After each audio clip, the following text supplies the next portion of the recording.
মধ্যপ্রাচ্যে আবারও আলোচনায় ইরানের সামরিক সক্ষমতা। সাম্প্রতিক সংঘাতের পর যুক্তরাষ্ট্র ও ইসরায়েল দাবি করেছিল ইরানের সামরিক অবকাঠামো বড় ধরনের ক্ষতির মুখে পড়েছে।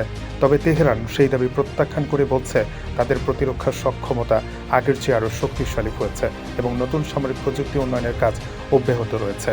ইরানের সামরিক কর্মকর্তাদের দাবি দেশটির ক্ষেপণাস্ত্র, ড্রোন এবং আকাশ প্রতিরক্ষা ব্যবস্থা আরও আধুনিক করা হয়েছে। তারা বলছেন ভবিষ্যতের যে কোনো সম্ভাব্য হুমকি মোকাবেলায় ইরানের সশস্ত্র বাহিনী পুরোপুরি প্রস্তুত। একই সঙ্গে ইসরায়েলের সামরিক তৎপরতা নিয়ে কড়া সতর্কবার্তা দিয়েছে তেহরান।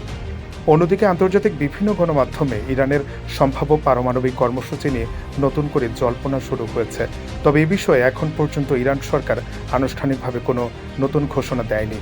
বিশ্লেষকদের মতে আঞ্চলিক উত্তেজনা বাড়তে থাকায় সামরিক সক্ষমতা নিয়ে দুই পক্ষের পাল্টাপাল্টি অবস্থান আরও কঠোর হচ্ছে। সব মিলিয়ে মধ্যপ্রাচ্যের নিরাপত্তা পরিস্থিতি এখনও অত্যন্ত স্পর্শকাতর।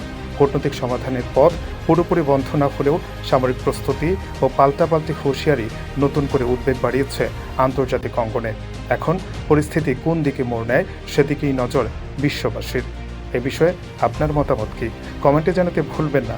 সত্য ও তথ্যভিত্তিক আপডেট পেতে বার্তাকক্ষ পেজটি ফলো করুন এবং ইউটিউব চ্যানেলটি সাবস্ক্রাইব করে সঙ্গে থাকুন।